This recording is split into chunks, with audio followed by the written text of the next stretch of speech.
saat itu memang kejadiannya mengagetkan klien kami karena debt collector ini memang datang ke rumah dan klien kami merasa bahwa memang tidak pernah ada sangkutan hutang gitu loh dengan orang, tapi tiba-tiba didatangi oleh debt collector.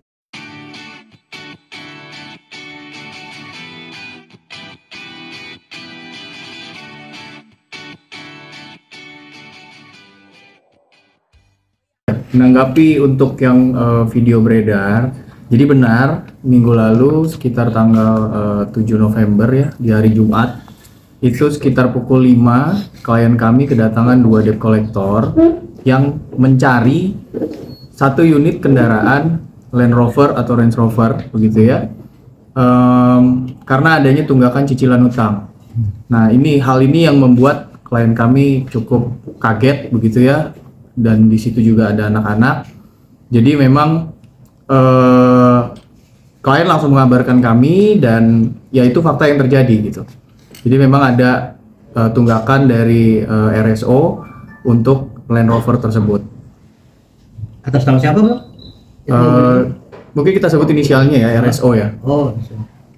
Udah berapa lama Bang tunggakan itu kalau tahu Bang? Nah kalau itu detailnya nanti mungkin bisa ditanyakan ke RSO. Bang, mungkin ada pengancaman saat didatangi oleh debt collector itu?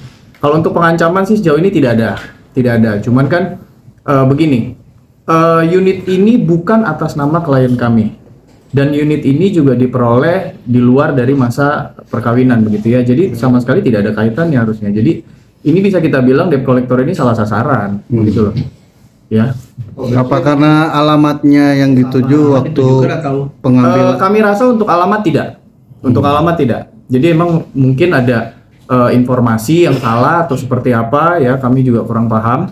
Tapi yang pasti di sini kami mau mengkonfirmasi bahwa benar video yang beredar itu benar.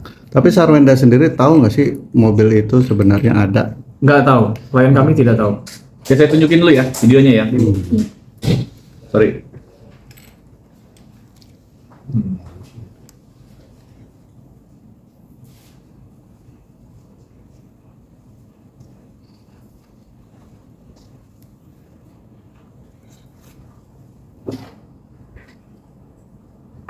Oke ya.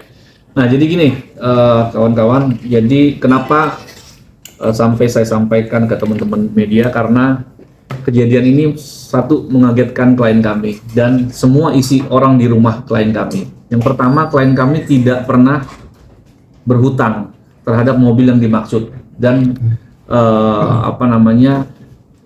kedatangan itu juga sempat komunikasi dengan klien kami menyatakan bahwa mobil itu memang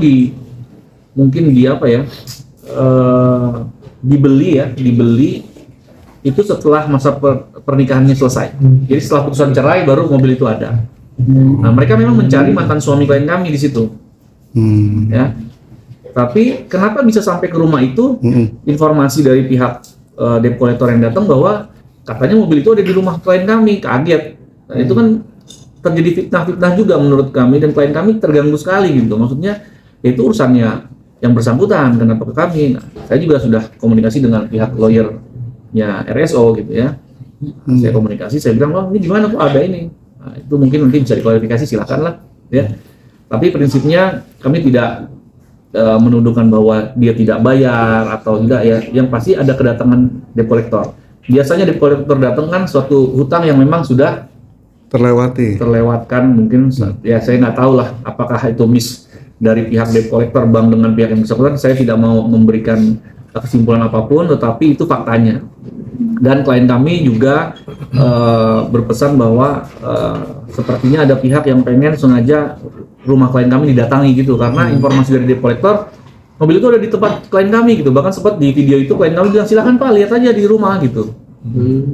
Sempat, dan menurut kami klien kami cukup baik ya, sampai disuruh masuk di dalam. Kalau kita seharusnya yang seperti itu ngapain, orang kita nggak pernah berhutang, suratnya pun memang mereka ada surat tugas kita lihat, tapi yang dicari sudah tidak ada di situ gitu. Ngapain lagi gitu kan. Tapi niat baik klien kami ya sudah, silahkan dilihat. Nah, tapi jujur itu mengagetkan klien kami. Kenapa? Pertama kaget karena dia mengambil cicilan lagi terhadap mobil lain. Itu kan memang haknya dia setelah perceraian, tapi kenapa harus masih disangkutkan ke kita lagi gitu, ke klien kami lagi.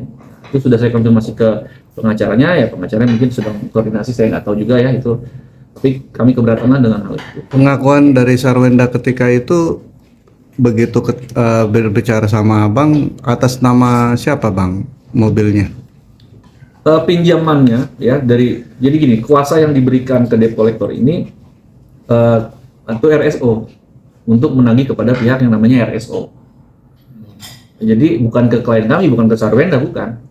Dan alamatnya pun nggak ada alamat di rumah itu, tapi kenapa bisa sampai ke rumah tempat tinggal klien kami gitu. Lalu ditanyalah ke debt collector, gimana? Iya kata asistennya katanya gitu. Ya tapi apa kata siapalah itu katanya ada di rumah ini. Itu yang menurut kami, loh kok jadi kenapa diarahkan ke klien kami gitu. Di rumah itu ada anak kecil, dan itu maaf ya, debt collector itu juga datang menurut saya nadanya nggak baik-baik aja gitu ya. Nadanya sepertinya di akhir-akhir video tuh saya lihat ada penekanan gitu. Nah, jadi itu menurut saya ya jangan sampai terulang lah ya. Saya berharap ini menjadi pelajaran juga gitu ya, jangan sampai ini kan sudah selesai ya, hubungan mereka sebagai suami istri sudah nggak ada lagi, dan mobil itu pun kalau nggak salah juga dibelinya setelah perceraian ya, jangan lagi dikaitkan gitu ya, apalagi sampai debt collector datang, itu anak kecil juga melihat mendengar orang teriak kan, psikologisnya juga pasti terganggu. Biasa orang kalau mau kredit kendaraan biasanya orang kalau kredit kendaraan ini kan harus ada mencantumkan orang terdekat. Nah mungkin di situ bang, orang terdekat menurut RSO itu ya klien abang itu, mungkin gitu bang. Ya kalau saya tebak sih, saya nggak tahu ya tebak-tebakannya dia menuliskan siapa kan, gitu kan bisa jadi asistennya ataupun siapanya gitu, manajernya ya kan. Tapi ya masa sudah cerai dia malah menuliskan itu, kayaknya menurut saya enggak lah. Iya, cuma yang lucu kenapa diarahkannya ke situ gitu, sedangkan alamatnya pun kita cek ya di surat itu bukan di alamat yang di rumah itu, tapi kenapa bisa sampai ke rumah itu? Ini kita juga khawatir ada apa ya gitu ya. Gitu. Itu belum ada komunikasi sama sekali bang antara RSO sama klien abang sendiri pada ini. Klien kami memang sudah berkomunikasi dengan pihak RSO, tetapi pihak RSO melemparnya bahwa hubungi pengacara saya gitu, sehingga dari pihak Sarwenda juga ya sudah kalau gitu menghubungi saya juga. Jadi antara lawyer dan lawyer saya sudah sampaikan ke Bang Minola pada saat itu. Mobilnya tapi ada bang? Saya sih nggak lihat ya, tapi menurut keterangan Bang Minola ada di bengkel. Ya, saya nggak tahu ya apa Bang Minola sudah koordinasi, tapi ya itu yang disampaikan pada saat pertemuan dengan saya itu. Berarti memang ada yang bang mobilnya, bukan hanya oknum yang cuman modus aja ingin masuk ke rumah. Ya saya nggak tahu ya, tapi terkonfirmasi kok dengan pertemuan saya dengan Bang Minola ya. Datangnya itu mau menagih utangnya atau mau menarik mobilnya atau gimana? Ya sepertinya menarik mobil, karena kalau debt collector tuh harusnya dia tagih, kalau nggak bisa mobil ditarik kan gitu, itu jadi satu kesatuan kan gitu. Pihak debt collector yang datang mungkin berapa orang juga? 2 orang. Oh 2 orang. 2 orang. Kedatangannya jam berapa bang? Sekitar jam 5 sore hari Jumat itu ya, tanggal 7 ya. Tanggal 7 minggu lalu ya. Bang kan maaf bang, kondisi klien abang dengan RSO kan lagi ramai diperbincang, terus ada kasus ini. Nah mungkin indikasinya menurut abang ke arah mana nih bang, kok bisa Ini sengaja abang itu gini, sengaja atau enggak mungkin? gini kekhawatiran ya, kekhawatirannya adalah kenapa sampai nggak bisa sampai ditarik ya kan, karena kan kemungkinannya kan karena tidak bisa lunasi gitu ya kan, kenapa sampai datang karena tidak dibayarkan kan gitu. Nah saya khawatir apa ya, setelah perceraian ini kan ada hak dan kewajiban kan, ya kan, ada hak dan kewajiban, ada kewajiban juga yang sebenarnya masing-masing pihak harus dilakukan. Ya, saya khawatir berpengaruh ke situ juga. Gitu. Ya. Bang sebagai kuasa hukum tentunya kan ada langkah-langkah antisipasi kalau mereka datang lagi mengganggu hak keamanan dari klien abang. Mungkin udah ada terpikir langkah-langkah situ bang? Ya, itu pasti. Jadi sejak terakhir kedatangan itu ya kami sudah menyiapkan langkah-langkah yang pastinya kalau memang tidak ada hubungannya dengan klien kami berhak kok untuk tidak menerima siapapun yang datang ke kediamannya. Klien kami sudah cukup baik seperti yang tadi disampaikan oleh Bang Kris, bahwa masih diizinkan untuk masuk, masih didengarkan maunya apa gitu ya. Tapi ketika sudah jelas bahwa itu tidak ada hubungannya, tidak ada kaitannya, dan kendaraan tersebut juga bukan atas nama klien kami, jadi ya langkah pertama yang kami lakukan terhadap klien kami menghimbau untuk nextnya tidak usah dikasih masuk. Itu aja. Ya. Jikalau ada nanti jika tidak dikasih masuk tapi ada pemaksaan segala macam, tentu Pasti kami akan lakukan upaya hukum kalau demikian. Jadi baik ke pihak yang terkaitnya maupun kepada pihak debt collector atau pihak banknya begitu ya, krediturnya ya pasti kami akan lakukan upaya hukum. Bang, tadi kan di terkait yang cicilan ternyata ngambil cicilan lagi. Berarti sebelumnya memang yang bersangkutan sering ngambil cicilannya atau gimana? Saya nggak bilang cicilan-cicilan lagi, tapi itu menurut debt collector bahwa itu kan cicilan. Ya. Sehingga dia datang kan karena kan memang berarti kan mungkin cicilannya belum dibayar gitu, mungkin ya.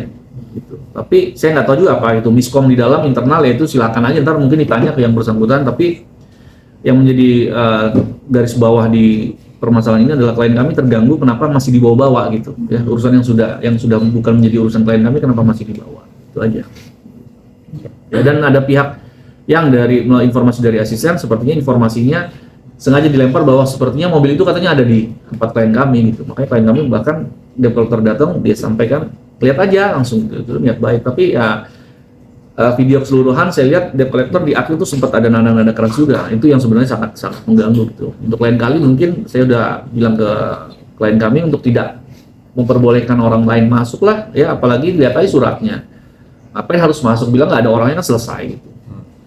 Itu pihak di debt collector udah di warning bang, kalau nggak belum dibayar juga itu takut tidak terusik lagi gimana bang? Udah di warning belum bang? Gimana? Ya pihak debt collector udah di warning tuh dari pihak klien abang itu, kalau takutnya kan besok nggak dibayar-bayar juga nih, itu gimana bang?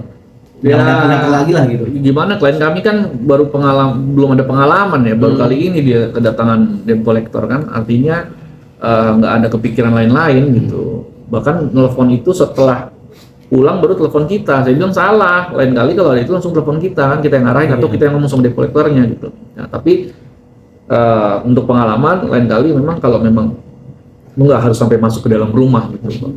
Cukup di depan aja, kalau mencari siapa, mencari RSO yang nggak ada kan memang sudah tidak tinggal bersama kan.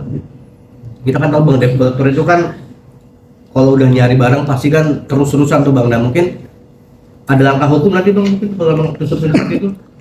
Itu ranahnya mungkin ranah dari si yang bersangkutan lah, ya lawyer dan ranah yang bersangkutan, karena kan nggak ke kita itu hanya dia memasuki wilayah rumah klien kami aja. Ya.